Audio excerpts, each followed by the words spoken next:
അതുപോലെ തന്നെ അതിൻ്റെ എല്ലാ വിഭാഗത്തിലുള്ള ആളുകളെയും. ഇന്ന് ഇന്ത്യൻ 2 ചെയ്യുന്ന മുത്തുരാജ് ഉൾപ്പെടെയുള്ളവർ വർക്ക് ചെയ്ത സിനിമയാണ്. അന്നത്തെ പാട്ടുകൾ എല്ലാം അതുപോലെ തന്നെ ജയപ്രദ തൊട്ട് ഇവിടെ ഈ പറയാൻ പോയാൽ ഒരുപാട് ചരിത്രമുണ്ട്. പക്ഷെ ഒരുപാട് നമ്മൾ സമയം കളയാത്തതുകൊണ്ട് പറയുന്നില്ല.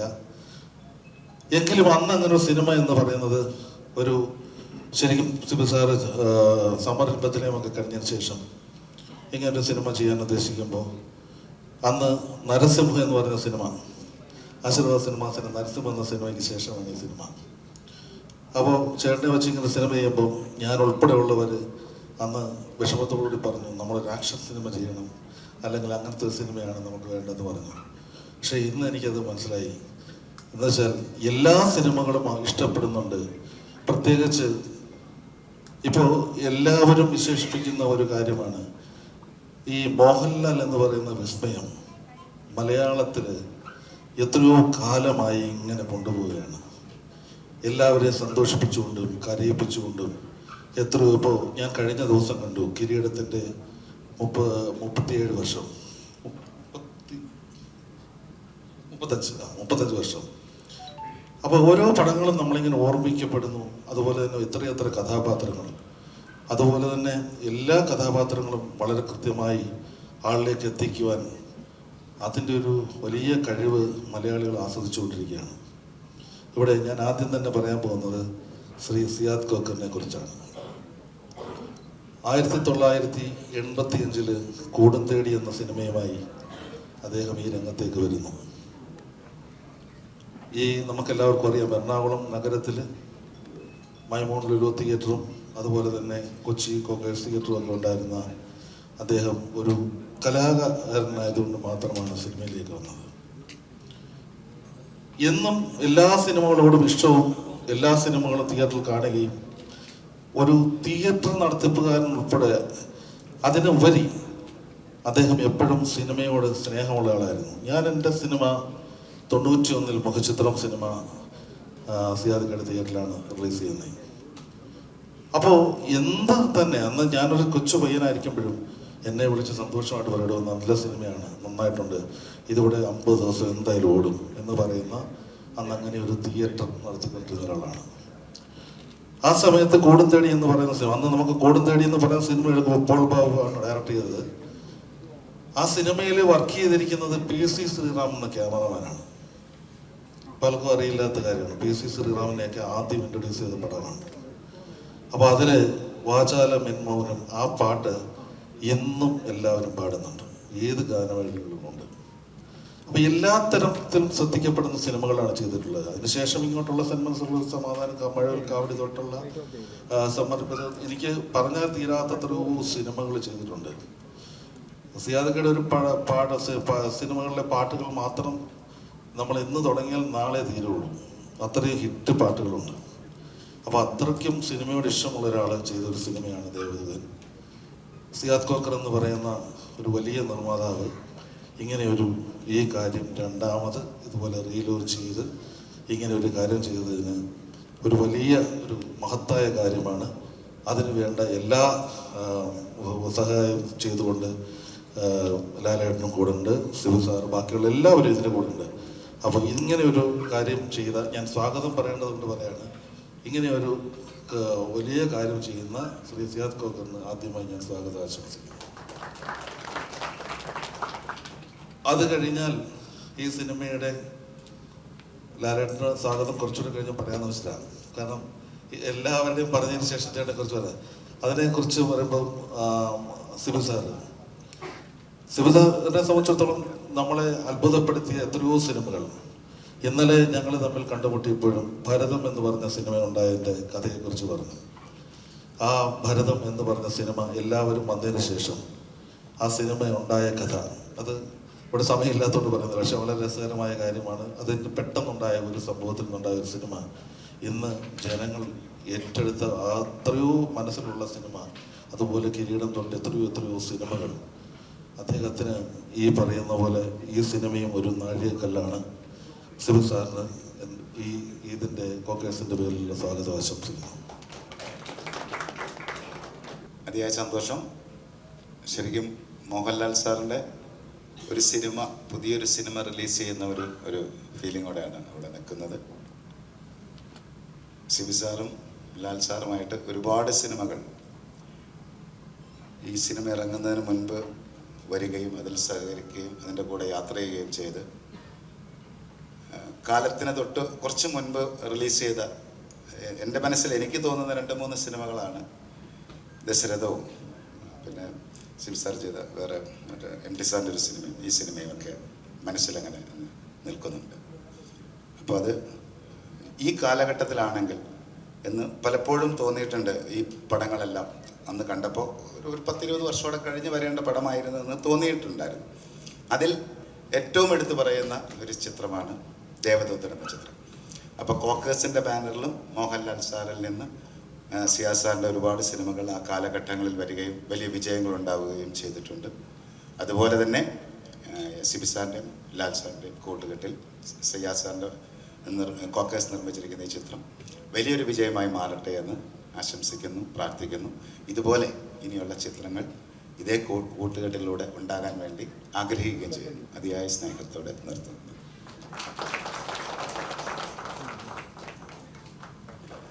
എല്ലാവർക്കും നമസ്കാരം.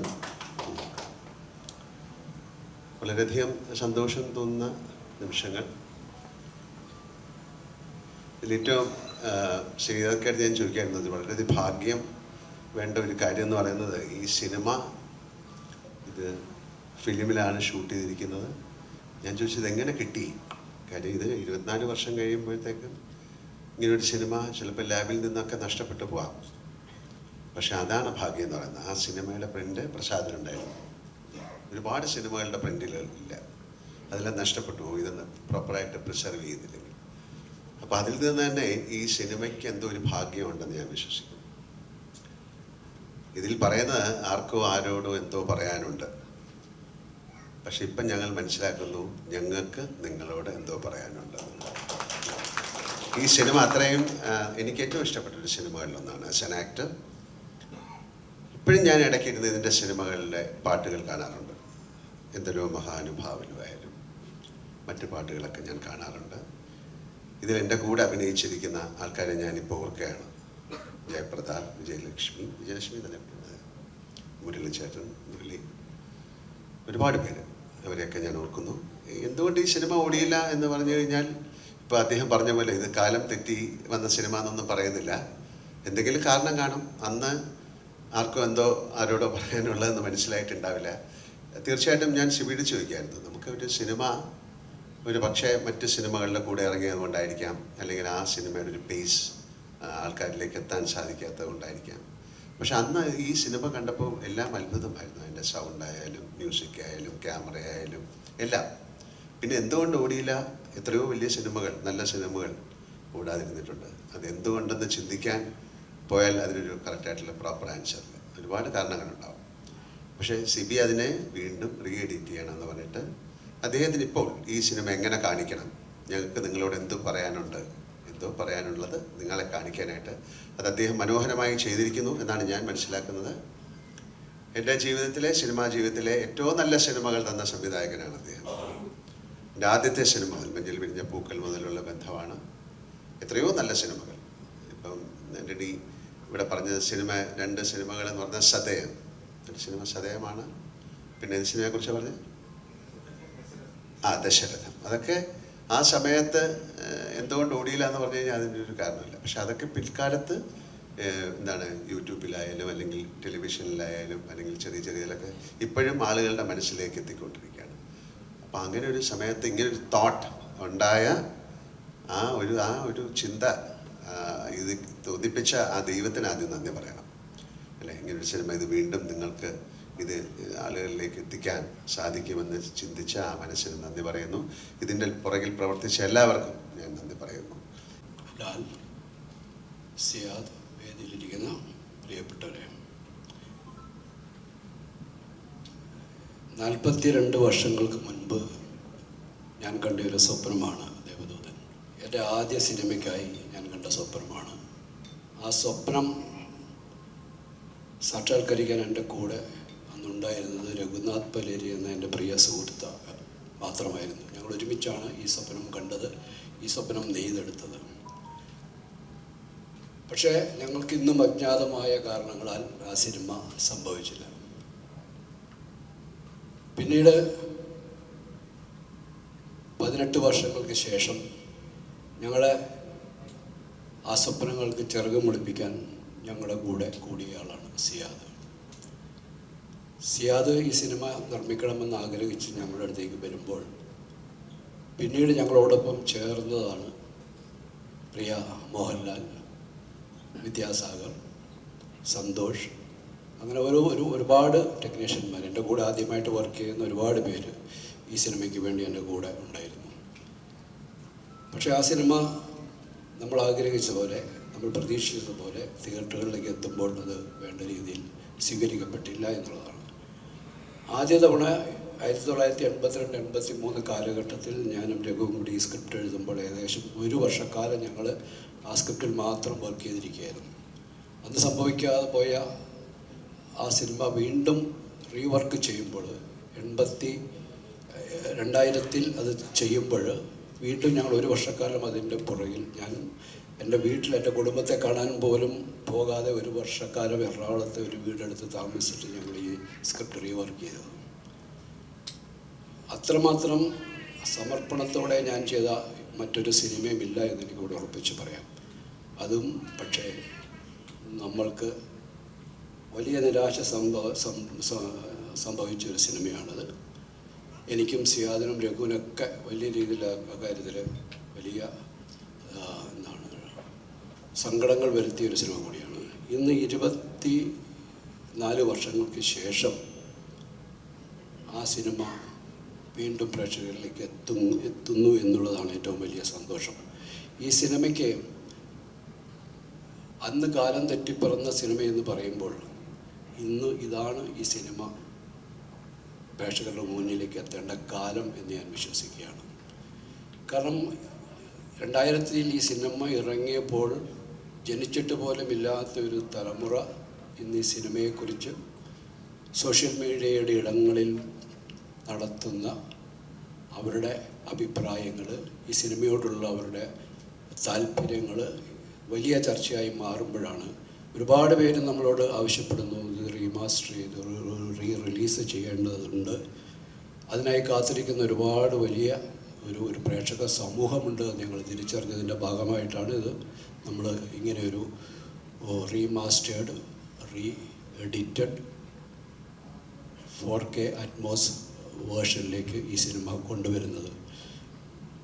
ഇതിൻ്റെ പുറകിൽ പ്രവർത്തിച്ചത് സിയാദിൻ്റെ മകളും ഉൾപ്പെടെയുള്ള ബോണി തുടങ്ങിയ കുറച്ച് ചെറുപ്പക്കാരുടെ കഠിനമായ പരിശ്രമമാണ് ഇതിനുള്ളത്. അവരെല്ലാവരും കൂടെ ചേർന്ന് ഇതിൻ്റെ ഒരു പ്രവർത്തനം പാതി വഴിയിലെത്തിയപ്പോഴാണ് എന്നെ അറിയിക്കുന്നത് ഞങ്ങളിങ്ങനെ ഒരു മൂവ്മെൻ്റ് ഉണ്ടാകുന്നത്. ഞാനത് പോയി കണ്ടപ്പോഴാണ് ഞാനാണ് നിർദ്ദേശിച്ചത് ഇത് എഡിറ്റ് ചെയ്തിട്ട് ഇതിൻ്റെ ഒരു പുതിയ വേർഷൻ, നമ്മളിതുവരെ കഴിഞ്ഞ പ്രാവശ്യം ഇതിനു മുമ്പ് റിലീസ് ചെയ്തപ്പോൾ ഉണ്ടായിരുന്ന ആ കണ്ടൻറ്റിൽ നിന്നും കാര്യമായൊരു എഡിറ്റിംഗ് നടത്തിക്കൊണ്ടാണ് ഇന്ന് ഈ വേർഷനിലേക്ക് എത്തുന്നത്. അതിൻ്റെ കൂടെ സഞ്ചരിച്ച ഒരുപാട് പേരുണ്ട്. ഈ പുതിയ തലമുറയിലെ ചെറുപ്പക്കാർക്ക് കൂടാതെ തന്നെ ആദ്യകാലത്ത് ഈ സിനിമ ചെയ്യുമ്പോൾ, ആദ്യ തവണ ഈ സിനിമ ചെയ്യുമ്പോൾ എൻ്റെ കൂടെ ഉണ്ടായിരുന്ന 2 പ്രധാനപ്പെട്ട വ്യക്തിത്വങ്ങളെ ഓർക്കാതിരിക്കാൻ കഴിയില്ല. പ്രിയ അഭിനേതാവ്, എൻ്റെ ഏറ്റവും അടുത്ത സുഹൃത്തുക്കളാണ് മുരളിയും, ഇതിൻ്റെ സൗണ്ട് മിക്സിംഗ് നടത്തിയ ശ്രീധറും മുരളിയും ഇന്ന് നമ്മോടൊപ്പം ഇല്ല. ശ്രീധർ AR റഹ്മാൻ്റെ എല്ലാ പാട്ടുകൾക്കും എല്ലാ സിനിമകൾക്കും ഫൈനൽ മിക്സിംഗ് ചെയ്യുന്ന സൗണ്ട് റെക്കോർഡിസ്റ്റായിരുന്നു. അന്ന് അദ്ദേഹം ഒരുമിച്ച് ഇതിൻ്റെ DTS മിക്സിംഗ് ചെയ്യുമ്പോൾ അദ്ദേഹം എൻ്റെ അടുത്ത് പറഞ്ഞത് ഇത്രയും പെർഫെക്റ്റ് ആയിട്ടുള്ള ഒരു ഓഡിയോ ട്രാക്സ് എനിക്ക് ഇതിനു മുമ്പ് കിട്ടിയിട്ടേ ഇല്ല. അതുകൊണ്ട് രാവും പകലും ഉറക്കമൊഴിച്ചിരുന്ന് അദ്ദേഹം ഇതിൻ്റെ മിക്സിംഗ് ചെയ്തു. പക്ഷേ നമ്മളുടെ തിയേറ്ററുകളിൽ അന്ന് വ്യാപകമായിട്ട് DTS സംവിധാനം ഇല്ലാത്തത് കൊണ്ട് എല്ലാ പ്രേക്ഷകർക്കും അതിൻ്റെ പരിപൂർണമായ ഒരു ആസ്വാദന സാഹചര്യം ഇല്ലാതെ പോയി എന്നുള്ളതാണ് സംഭവിച്ച മറ്റൊരു സങ്കടം. ഇന്ന് പക്ഷേ നമ്മൾ 4K അറ്റ്മോസ് വേർഷനിലേക്ക് എത്തുമ്പോൾ നമുക്ക് ധാരാളം തിയേറ്ററുകളുണ്ട്. അതിന് അത്തരം സാങ്കേതിക സാഹചര്യങ്ങളുള്ള ഒരുപാട് തിയേറ്ററുകളുണ്ട്. നമ്മളിതൊരു വൈഡ് റിലീസിലേക്കല്ല പോകുന്നത്. നമ്മൾ ഇത്തരം സാങ്കേതിക സംവിധാനങ്ങളുള്ള തിയേറ്ററുകളിൽ മാത്രമായിരിക്കും ഇത് റിലീസ് ചെയ്യപ്പെടുക.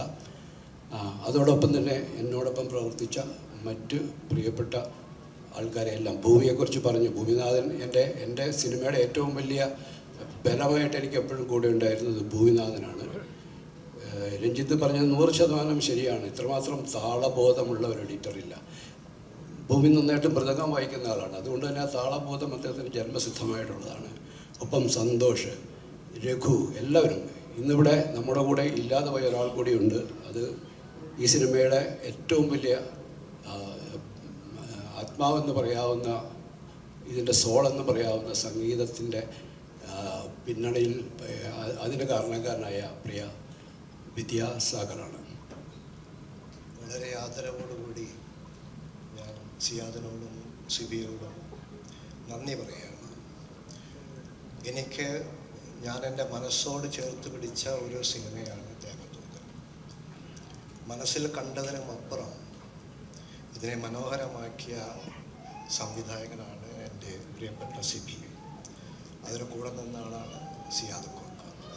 ഇതിൽ പങ്കെടുത്ത, അതിന് വേണ്ട ഈ ഭംഗി നൽകിയ എല്ലാവരും എൻ്റെ പ്രതീക്ഷയ്ക്കും അപ്പുറമാണ് അതിൽ നിറങ്ങൾ വാരി വിതറിയത്.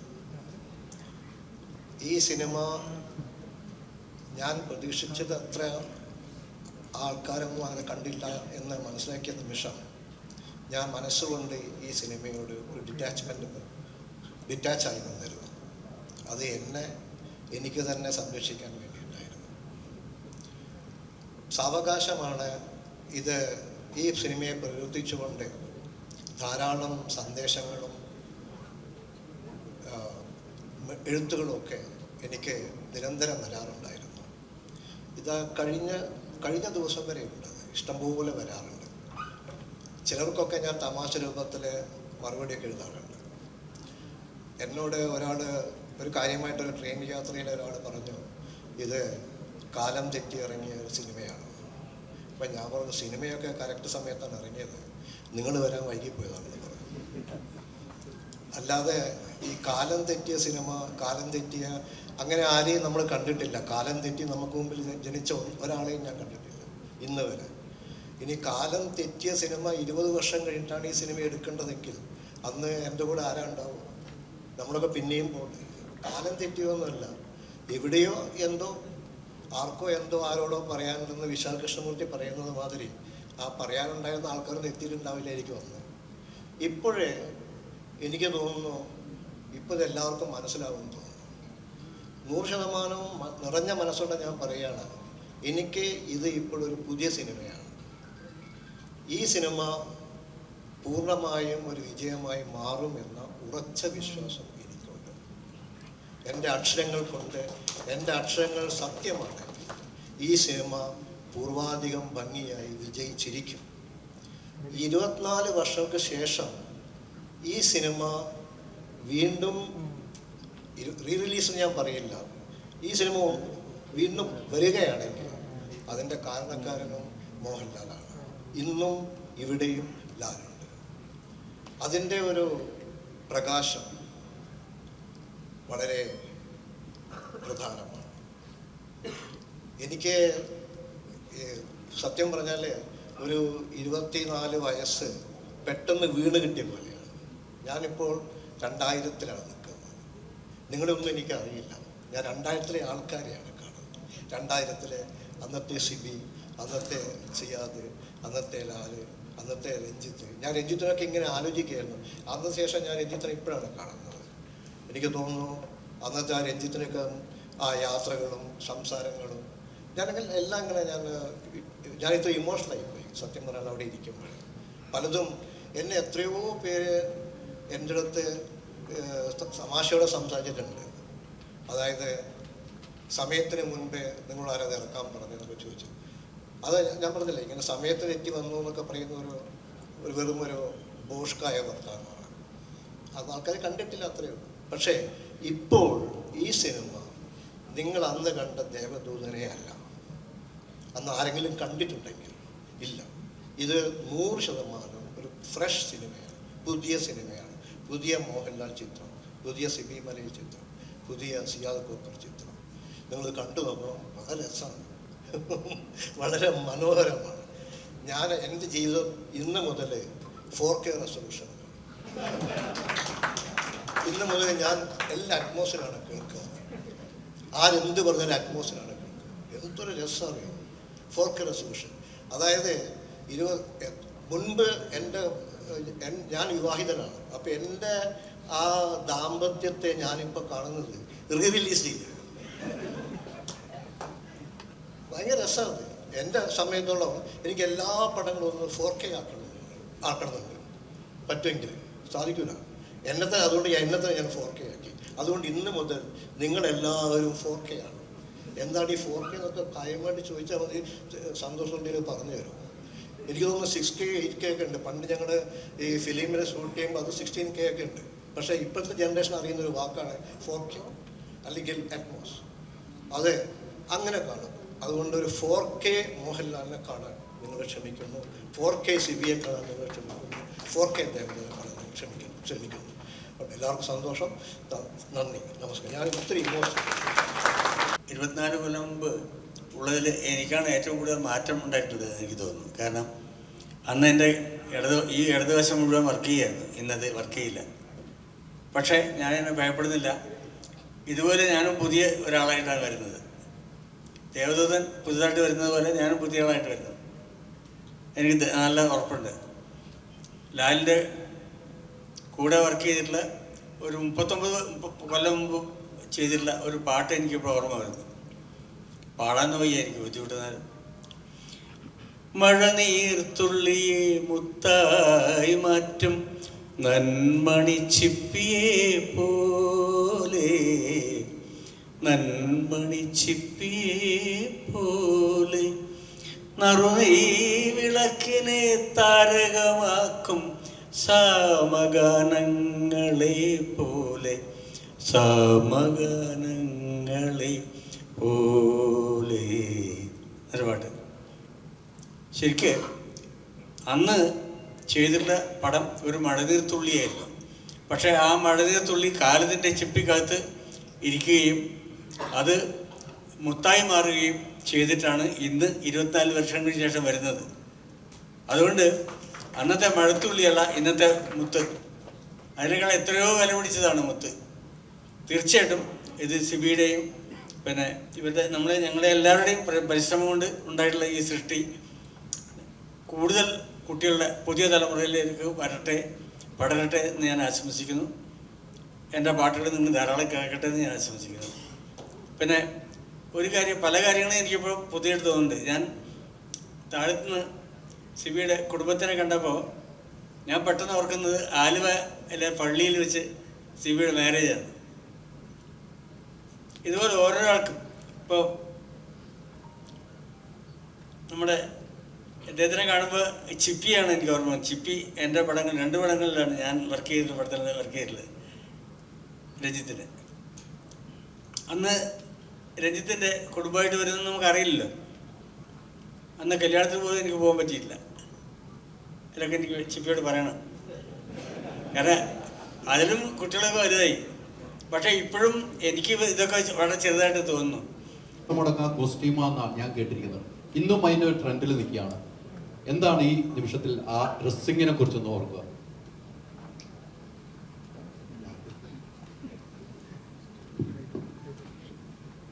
ഇങ്ങനെ ആ ഡ്രസ്സുകളെ കുറിച്ച് ഇപ്പം ഓർക്കാനുള്ളതല്ല, സിനിമയ്ക്ക് വേണ്ട രീതിയിൽ ആ ഡ്രസ്സുകൾ ഉണ്ടാക്കി എന്നുള്ളതാണ്. പലപ്പോഴും അങ്ങനെ സംഭവിക്കാറില്ല. അത് ശരിക്കും ഒരു കളർ പാലറ്റ് ഉണ്ടാക്കി, അല്ലേ, നമ്മളൊരു കളർ സ്കീം ഉണ്ടാക്കി, അങ്ങനെ ആ സിനിമ നമ്മൾ കാണാൻ യോഗ്യത രീതിയിലുള്ള ഡ്രസ്സിങ്ങുകളിലാണ് അതിൻ്റെ കളറൊക്കെ ഉണ്ടാക്കി കൊടുത്തിരിക്കുന്നത്. സാധാരണ പല സിനിമകളിലും അങ്ങനെ സംഭവിക്കാറില്ല. എന്തെങ്കിലും ഡ്രസ്സുകൾ ഇടാം, ഇതിനു മുമ്പ് ഒരു കളർ ഒരു സ്കീമൊക്കെ ഉണ്ടാക്കി അത്തരത്തിലുള്ള ഡ്രസ്സുകളാക്കിയിട്ടുണ്ട്. അതുകൊണ്ട് തന്നെ ആ സിനിമ ഇപ്പോൾ കാണുമ്പോഴും നമുക്ക് അറിഞ്ഞോ അറിയാതെയോ വളരെ സന്തോഷം. അതിന് തീർച്ചയായിട്ടും അന്ന് അത്തരത്തിൽ ഒരു എഫേർട്ട് എടുത്ത എല്ലാവരെയും ഈ അവസരത്തിൽ നമ്മുടെ ഒരു താങ്ക്സ് പറയുന്നു. കാര്യം ഇത് രണ്ടാമത് 24 വർഷം കഴിഞ്ഞ് വരാൻ പോകുന്നതൊന്നും അന്ന് ധാരണയില്ലല്ലോ. അപ്പം കാണാൻ നന്നായിരിക്കണം എന്ന് പറഞ്ഞ് ചെയ്തത് ഇപ്പോഴും കാണാൻ നന്നായിരിക്കുന്നു. ഇതൊരു ഭാഗ്യമായിട്ട് ഞാൻ കരുതുന്നു. ഇനി ലാലേട്ടൻ ഇത്ര മനസ്സിൽ ഇപ്പൊ ദേവദൂതം സ്ഫടികം നേരത്തെ വന്നു, ഇപ്പൊ ദേവദൂതം വരുന്നു. ഇനി ലാലേട്ടന്റെ മനസ്സിൽ നേരത്തെ റിലീസ് ചെയ്ത സിനിമയിൽ ഏതാണ് വരണമെന്ന് മനസ്സിലുള്ളവർ? അങ്ങനെ എൻ്റെ മനസ്സിൽ തോന്നിയിട്ട് കാര്യമില്ല. അങ്ങനെയൊന്നുമില്ല. അതിപ്പോൾ എല്ലാ സിനിമ എല്ലാ തരത്തിലും കാണാനുള്ള സാഹചര്യം ഉണ്ടല്ലോ. അത്തരത്തിൽ സിനിമകൾ അതിനൊരു ട്രെൻഡ് ഉണ്ടായ അത്തരത്തിൽ സിനിമകൾ വരട്ടെ. അങ്ങനെ ഒരു പർട്ടിക്കുലർ സിനിമ എനിക്ക് എടുത്ത് പറയാൻ പറ്റില്ല. ലാലേട്ടൻ ഈ സിനിമയിലെ ഏറ്റവും ഐക്കോണിക് ആയ ഡയലോഗാണ് അയാൾ സംഗീതത്തിന്റെ രാജാവാണ് എന്ന് തുടങ്ങുന്ന വരി. അപ്പൊ അത് പറയുമ്പോൾ ലാലേട്ടന്റെ കണ്ണുകളിൽ ഒരു ആർദ്രതയുണ്ട്, ഒരു ജീവസാക്ഷാത്കാരം ലഭിച്ച ഒരു സംഗീതജ്ഞന്റെ പൂർണ്ണതയുണ്ട്. ഞങ്ങൾ അതിനെ കാണുമ്പോൾ ഞങ്ങൾക്ക് തോന്നുന്നത്, ഞങ്ങൾക്ക് ആ ഡയലോഗ് കേൾക്കുമ്പോൾ ഓർമ്മ വരുന്നത് വിദ്യാസാഗർജിയാണ്. പക്ഷെ ഇതിനെപ്പറ്റി വിദ്യാസാഗറിനോട് ചോദിക്കുമ്പോൾ അദ്ദേഹം പറയുന്നത് അദ്ദേഹം ആ വരികൾ കേൾക്കുമ്പോൾ ഓർക്കുന്നത് ദൈവത്തെയാണ്. ലാലേട്ടൻ ആ ഡയലോഗ് പറയുമ്പോൾ മനസ്സിൽ വന്നത് ആരാണ്? അങ്ങനെ ഇപ്പം ചോദിച്ചാൽ പറയാൻ പറ്റില്ല. ആ ഒരു നിമിഷമല്ലേ, അതിപ്പോൾ തീർച്ചയായിട്ടും ഓൾമൈറ്റി തന്നെ ആയിരിക്കും. ദൈവത്തിൻ്റെ മുകളിലുള്ള ഒരാളാണ്. അതാരാണെന്ന് അറിയില്ല. ഈ സിനിമ 24 വർഷത്തിന് ശേഷം ഒരു ജനറേഷൻ വീണ്ടും കാണാൻ പോകുന്നു. ഒരു ജനറേഷൻ കൈയടിക്കാൻ മറന്നുപോയെടുത്ത് വീണ്ടും കൈയടിക്കാൻ വേണ്ടി ഒരു കൂട്ടം ഉണ്ടാവുന്നു. അത് ഒരു വല്ലാത്ത അപൂർവതയാണെന്നോ അല്ലെങ്കിൽ അന്ന് മാത്രം സംഭവിക്കാത്തത് പിന്നെ ഒരു ജനറേഷൻ മൊത്തം കാണാൻ പോകുന്നു. ഈ പുതിയ ജനറേഷനോട് ദേവദൂതനെ പറ്റിയിട്ട് ഒരു ഇൻട്രോ ലാലേട്ടൻ എന്താ പറയുക? അങ്ങനല്ല, അവരുടെയൊക്കെ ഒരുപാട് പേരുടെ റിക്വസ്റ്റ് ഇതിന് പുറകിലുണ്ടായിരുന്നു എന്നാണല്ലോ. അപ്പം ഇത്തരം സിനിമകൾ കാണാൻ ഒരു താല്പര്യം അവർ പ്രകടിപ്പിച്ചു. അതുകൊണ്ടാണല്ലോ ഈ സിനിമ ഉണ്ടായത്. പിന്നെ ഇതൊരു ഭാഗ്യമാണ്. ഞാൻ നേരത്തെ പറഞ്ഞ പോലെ ഇതിൻ്റെ പ്രിൻ്റ് ഉണ്ടാകുക, ഇത് മാസ്റ്റർ ചെയ്യാൻ പറ്റുക, വീണ്ടും അതിൻ്റെ സൗണ്ട് ട്രാക്ക് ഉണ്ടാകുക, പല സിനിമകളുടെ ഇല്ല. അതുകൊണ്ടാണ് ഞങ്ങൾ പറഞ്ഞത് ഇതൊരു ഭാഗ്യമാണ്. ആ ഭാഗ്യം ഈ സിനിമയ്ക്ക് ഉണ്ടാകട്ടെ എന്ന് പ്രാർത്ഥിക്കുന്നു. വീണ്ടും ഇത് സിനിമ തിയേറ്ററിലേക്ക് പോവുകയും അപ്പോൾ ഞാൻ ഈ സിനിമ വീണ്ടും കുറ്റം പറയാൻ തുടങ്ങിക്കഴിഞ്ഞാൽ നമുക്കൊന്നും പറയാൻ പറ്റില്ല അല്ലേ. അപ്പോൾ ഈ സിനിമ വീണ്ടും കാണുക. നിങ്ങൾ കണ്ടിട്ട് ഒരു 24 വർഷം മുമ്പ് ഇങ്ങനൊരു സിനിമ എടുത്തിരുന്നു. അങ്ങനെ അന്നേ മലയാള സിനിമ എൻറ്റിറ്റി വൈസ് ചെറിയൊരു സ്ഥലത്തു നിന്നാണ് മലയാള സിനിമ ഉണ്ടാകുന്നത്. പക്ഷെ അതൊക്കെ ആ 24 വർഷം മുമ്പും നമ്മൾ ഇത് ക്രാഫ്റ്റിൽ ശ്രദ്ധിച്ചിരുന്നു എന്ന് ഒരു തലമുറയെ ഓർമ്മിപ്പിക്കുന്ന ഒരു സിനിമയായിട്ട് മാറട്ടെ എന്നാണ് ഞാൻ ആഗ്രഹിക്കുന്നത്. പറഞ്ഞല്ലോ, ലാലേട്ടൻ്റെ അടുത്ത് പറയുകയാണ് ഈ സിനിമ വീണ്ടും നമ്മൾ റിലീസ് ചെയ്യാൻ ഒരുങ്ങുകയാണെന്ന് പറഞ്ഞപ്പോൾ ലാലേട്ടൻ ഇവരുമായിട്ട് സംസാരിച്ചപ്പോൾ എന്തായിരുന്നു ലാലേട്ടൻ പറഞ്ഞത്? ഇങ്ങനെ വീണ്ടും ഈ സിനിമ റിലീസിന് ഒരുങ്ങുന്നു, ഇവർ രണ്ടുപേരും ഒന്ന് കാണുക. വളരെ സന്തോഷം തോന്നി. കാര്യം അതൊരു വലിയ കാര്യമാണ്. കാര്യം അന്ന് ആ സിനിമ ഇപ്പം പറഞ്ഞ പോലെ സംസാരിച്ചതെന്ന് മനസ്സിലാക്കാമല്ലോ. നമ്മൾ വളരെയധികം ആ സിനിമയ്ക്ക് വേണ്ടി പ്രയാസപ്പെട്ട് എടുത്തൊരു സിനിമ അതന്ന് സക്സസ് ആയില്ല. അപ്പം അതിനെ ഒരിക്കൽ കൂടെ ആൾക്കാരിലേക്ക് എത്തിക്കാൻ ശ്രമിച്ചു എന്ന് പറയുന്ന വലിയ കാര്യമാണ്. ആ ഒരു എഫേർട്ടിന് തീർച്ചയായിട്ടും ദൈവത്തിൻ്റെ ഭാഗത്തു നിന്നൊരു പ്രതിഫലം ഇവർക്ക് കിട്ടും, അല്ലെങ്കിൽ ഞങ്ങൾക്ക് കിട്ടുമെന്ന് ആഗ്രഹിക്കുന്നു. വളരെ സന്തോഷം തോന്നിയ കാര്യമാണ്. അതാണ് ഞാൻ നേരത്തെ പറഞ്ഞത്. ഇത് തോന്നിപ്പിക്കുകയാണല്ലോ അങ്ങനെ സിനിമ വീണ്ടും നിങ്ങൾക്ക് ചെയ്യാൻ. അപ്പം ആ തോന്നിപ്പിക്കുന്നത് ആരോടും എന്തോ പറഞ്ഞതാണ്. ആ പറഞ്ഞ കാര്യം നടക്കട്ടെ, അതൊരു നല്ല വാക്കായി മാറട്ടെ, നല്ലൊരു സെൻറ്റൻസായി മാറട്ടെ.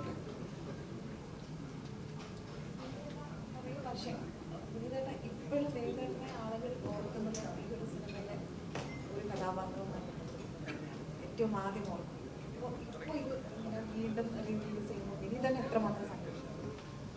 നേരത്തെ ഞാൻ സംസാരിച്ച പോലെ തന്നെയാണ് ഇത് നമ്മളൊരു ചരിത്രത്തിന്റെ ഭാഗമായി വരിക എന്നുള്ളത് ഒരു നിയോഗം കൂടെയാണ്. അപ്പോൾ ആ നിയോഗം ഞാൻ പറയില്ല, എന്നെ ഈ ക്യാരക്ടർ ചെയ്യാൻ വേണ്ടി സിബിസാർ വിളിക്കുന്ന സമയത്ത് എനിക്കറിയില്ലായിരുന്നു. രഞ്ജിത്തേട്ടൻ എന്നെ വിളിച്ചിട്ട് ഊട്ടിയിലേക്ക് വരണമെന്ന് പറയുമ്പോൾ എനിക്കറിയില്ലായിരുന്നു ഞാൻ എന്താ ചെയ്യാൻ പോകുന്നത്. തിയേറ്ററിലെത്തിയപ്പോഴാണ് എൻ്റെ ക്യാരക്ടർ എന്താണെന്നും അത് എത്രമാത്രം വിലപ്പെട്ടതാണെന്ന് പിന്നീടാണ്, ഇപ്പോഴാണ് എനിക്ക് അതിൻ്റെ നമ്മൾ പറയില്ല ചില കനികൾ ഇപ്പം നേരത്തെ പറഞ്ഞതുപോലെ ചില മുത്തുകൾ കാലം കൊണ്ട് നമുക്ക് തിരിച്ചറിയാൻ പറ്റുന്നില്ല. അങ്ങനെ കിട്ടിയൊരു മുത്താണ്. അത് വളരെ സന്തോഷമുണ്ട്. ഇപ്പം ഞാൻ എനിക്ക് കാണാൻ പോകുമ്പോൾ എൻ്റെ മക്കളും ഉണ്ടാവും എൻ്റെ കൂടെ തിയേറ്ററിൽ. അത് വളരെ സന്തോഷമുള്ള കാര്യമാണ്. യാത്ര ഇപ്പം വീണ്ടും അദ്ദേഹത്തിൻ്റെ തലമുറ മകളായിട്ടാണ് ഈ പ്രൊജക്റ്റുമായിട്ട് വരുന്നത്. അപ്പോൾ ഇനി ഇവരുമായിട്ടൊരു കൈകോർക്കാൻ ഒരു ഭാഗ്യമുണ്ടാകുമെന്ന് ഞങ്ങൾക്ക് പ്രതീക്ഷിക്കുന്നു. സിയാദക്കായി ലാലേട്ടനൊക്കെ ഒരുമിച്ച് ആ വാക്ക് തന്നെയാണ്. അതിൻ്റെ ഭാഗ്യം എനിക്കുണ്ടാകട്ടെ. തീർച്ചയായും ഈ സിനിമയുടെ ഒരു കഥ പറയുന്ന നേരത്ത് ഇത് വിശാൽ കൃഷ്ണമൂർത്തി പറയുന്ന ഒരു കഥയാണെങ്കിൽ വിശാൽ കൃഷ്ണമൂർത്തിയുടെ മാത്രം കഥയല്ല. ഇതിലെ പ്രണയം വിശാലിന്റെ അല്ല. വിശാൽ രണ്ട് പേർക്കിടയിലെ പ്രണയത്തിന്റെ പാലമായി മാറുന്നേ ഉള്ളൂ. അപ്പം അതിലേക്കൊരു അന്നും ലാലേട്ടൻ 2000-കളിൽ ഒരു വലിയ അമാനുഷികനായ സൂപ്പർ സ്റ്റാർ ആയി നിലനിൽക്കുന്ന സമയത്ത് ഇതിലേക്ക് വരാനുള്ള താല്പര്യം പ്രകടിപ്പിക്കുക അല്ലെങ്കിൽ ഇതിന്റെ ഭാഗമാവുക, ആ ചോയ്സിനെ സിബി സാർ എങ്ങനെയാണ് മനസ്സിലാക്കുന്നത്? ഇത് വളരെ യാദൃശ്ചികമായിട്ടാണ്. ഇത് നമ്മൾ ഇത് എഴുതുമ്പോഴൊന്നും മോഹൻലാൽ നമ്മളുടെ ഉള്ളിലില്ല. നമ്മളൊരു ആദ്യം എഴുതുമ്പോൾ ഒരു 7 വയസ്സുകാരൻ കുട്ടിയായിരുന്നു എൻ്റെ പ്രോട്ടഗണിസ്റ്റ്. അതിനുശേഷം ഒരു ക്യാമ്പസ് പശ്ചാത്തലത്തിൽ മുന്നിൽ കൊണ്ടുവന്നു. പിന്നീട് യാദൃശ്ചികമായിട്ട് ലാല് കഥ കേൾക്കുകയും ലാല് ആ കഥ ഇഷ്ടപ്പെടുകയും അതിൻ്റെ ഭാഗമാകാൻ ആഗ്രഹിക്കുകയും ചെയ്തു. അപ്പോൾ അതിന് തക്ക മാറ്റങ്ങൾ അതിലേക്ക് വരുത്തേണ്ടി വന്നു. അങ്ങനെയാണ് ഇതിൻ്റെ ഭാഗമാകുന്നത്. പക്ഷേ ലാല് വരുന്നതും കൂടി ഈ സിനിമയ്ക്ക് വേറൊരു ലെവലിലേക്ക് ഇതിനൊരു എന്താണ് മാനം ഉണ്ടാവുകയാണ്. ഒരു വലിയ ലെവലിലേക്ക് ഈ സിനിമ മാറുകയുണ്ടായി. അതുകൊണ്ട് തന്നെയാണ് ഈ സിനിമ വീണ്ടും നമുക്ക് റിലീസ് ചെയ്യാൻ സാധിക്കുന്നത്. കാരണം അന്ന് ഒരു സാധാരണ ഒരു ന്യൂക്കമറ വെച്ചിട്ടാണ് ചെയ്യുന്നതെങ്കിൽ ഇന്ന് രണ്ടാമതൊരു റിലീസിന് പ്രസക്തി ഉണ്ടാകുമായിരുന്നില്ല.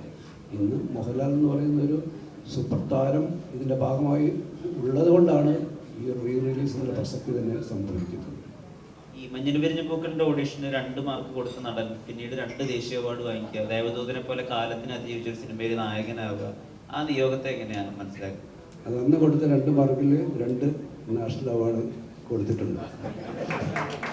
ഇപ്പം ലാലും ആഗ്രഹിക്കുന്നുണ്ട് അതിൽ കുറച്ചുകൂടെ കിട്ടിയത് 2-3 തവണ ഇനിയും കിട്ടുമായിരുന്നുണ്ട്.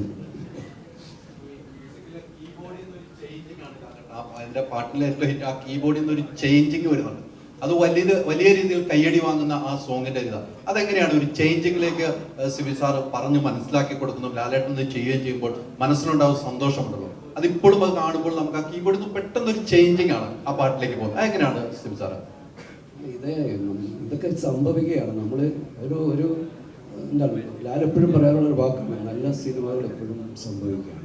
ഒന്നും വലിയ പ്ലാൻ. ഇപ്പം നേരത്തെ ഭരതത്തിൻ്റെ കഥ പറഞ്ഞു. ഭരതമൊക്കെ സംഭവിച്ച സിനിമകളാണ്, മുൻകൂട്ടി പ്ലാൻ ചെയ്തുണ്ടായ സിനിമകളൊന്നുമല്ല, അത് അപ്പോൾ സംഭവിച്ച സിനിമകളാണ്. അതുപോലെ മോഹൻലാലിനെ പോലെ ഒരു ആക്ടർക്ക് നമ്മൾക്ക് അങ്ങനെ വലിയ കൈപിടിച്ചു നടത്തി അഭിനയിപ്പിക്കേണ്ട കാര്യമൊന്നുമില്ല. നമ്മളൊരു കാര്യം പറഞ്ഞു കൊടുത്താൽ അതിനെ മനസ്സിലാക്കാനും അതിനെ ഉൾക്കൊണ്ടുകൊണ്ട് അതിനെ നമ്മൾ ആഗ്രഹിക്കുന്നതിലും വലുതായിട്ട് നമുക്ക് തിരിച്ചു നൽകാൻ കഴിവുള്ളൊരു ആക്ടറുടെ മുമ്പിൽ അത്തരത്തിൽ മൈന്യൂട്ടായിട്ട് കാര്യങ്ങളൊന്നും നമ്മൾ അതോട് പറഞ്ഞ് പഠിപ്പിക്കേണ്ട കാര്യമില്ല. ഒരു ഈസ് എ ബോൺ ആക്ടർ. 24 വർഷം മുമ്പ് ഒരു ഡിസംബർ മാസത്തിലാണ് ഈ സിനിമ റിലീസ് ചെയ്യുന്നത്. ആ 24 വർഷത്തിൽ അന്നുണ്ടായ ഏതെങ്കിലും ഒരു സംഭവം ഓർത്തെടുക്കുകയാണ് ലാലേട്ടനും സിയാദ് നിങ്ങൾ 3 പേരും എന്തെങ്കിലും രസകരമായ ഒരു മുഹൂർത്തം ഓർത്തെടുക്കാൻ കഴിയുമോ? ഒന്നില്ല, ഒരുപാടുണ്ട്. അപ്പോൾ എല്ലാം കൂടി ഇപ്പോഴും പറയാൻ സമയമില്ലല്ലോ.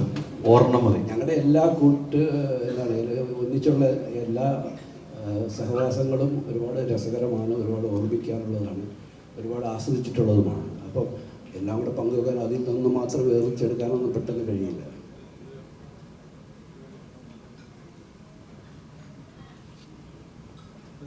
സിയാദ് എന്ത് പറയാണെന്ന് അല്ല, എനിക്കല്ല, ഞാൻ പറഞ്ഞ തിരുമേനി ഇരിപ്പുണ്ടായിരുന്നു. അപ്പോൾ തിരുമേനി തീർച്ചയായിട്ടും നമുക്ക് ഈ സിനിമയിലെ വലിയ ഒരു വക്താവാണ്. എന്ന് വെച്ച് കഴിഞ്ഞാൽ അതിൽ വരികൾ വിദ്യാസാഗറിൻ്റെ മ്യൂസിക്കിന് വരികൾ എഴുതിയ അദ്ദേഹമാണ്. അദ്ദേഹത്തിന്